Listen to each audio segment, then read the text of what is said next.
Hey, we're down to the wire. Have you filed your taxes yet? Many people are throwing around the fun extension to see if that's the right move for them. Let's clarify some things. There are a lot of myths and problems around extensions that people just don't understand. In my many years of practice, many people have told me, oh, I don't want to file an extension. And when I push back and say, tell me why? Oh, because I always file by the April deadline. All right, but again, why? And usually there's no good answer.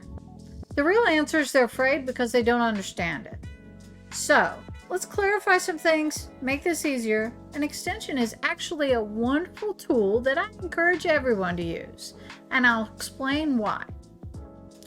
Filing an extension, first off, gives you more time to gather the information. There are actually two deadlines that happen on that April day, whether it's April 15th or shortly thereafter.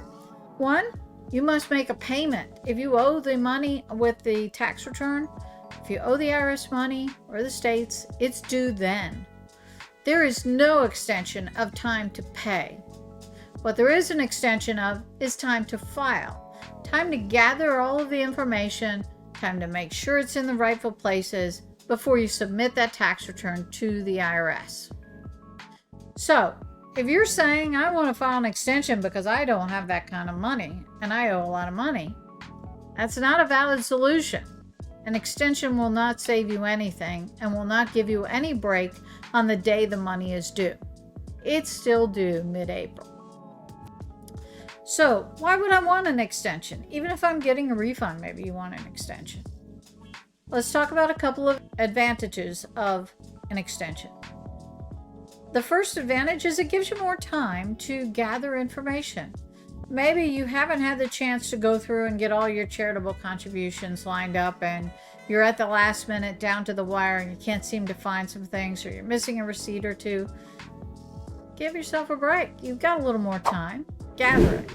Do an estimate and figure out how much you owe if you owe anything. Pay that in and gather all of the information to file an accurate return. Next, there are several things that allow you, when you extend, to give you an extension of the time to do certain tax maneuvers. So for example, if you're self-employed and you want to make a retirement contribution but you're not sure, or if you don't have the money just yet, you can actually extend your tax return and make that contribution by the extended due date. The extended due date for individuals is October 15th or thereabouts. So October 15th, you could make a retirement contribution and lower your tax liability from the prior year in 2022. Good deal. Gives you more time. Leverage that time in this relationship with the IRS. The third reason that you may want to file an extension is to attempt to reduce your audit risk.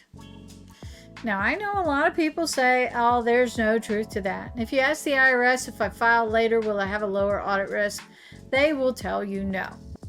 But I've seen scientific studies, and there is something to this. The IRS has a certain number of returns that they want to review each year, and based on criteria, and the later you file, the more their auditors are already busy and have already got cases in place, they may not get around to it. So, even if it's not 100% true, if it gives us a shot, it's worth that shot. It's a free stab, right? So, take that opportunity to extend your returns, file closer to the deadline. Don't forget about it, but file closer to the deadline to attempt to reduce your audit risk. And one other really important new thing that has come about in the last 2 years is interpretations of laws are changing retroactively now. So just last week, the IRS came out with an update and said if you filed your return early on and you received a state rebate check last year, several states in the U.S. issued excess funds that they had in their coffers back to their taxpayers as a form of a rebate. They said now, oh, we think that ought to be taxable.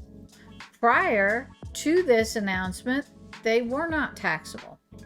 So you're not off the hook if you filed early and you left that off. Technically, you owe the money, and if you're ever audited, the IRS would charge you back for that. So they want you to amend your return to add that to it. Now, filing one tax return is hard enough, let alone filing multiple returns with amendments based on changes and new interpretations. There may even be something in your favor that comes out. So, for that other reason, I also say file the extension, put it in the marinade, let it hang out.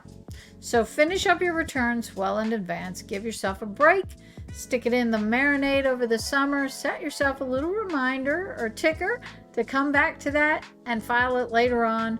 Review it again with a fresh set of eyes, make sure you didn't forget anything, and file then.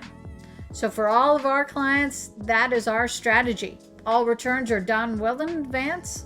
We put them in the marinade, let them hang out for a while.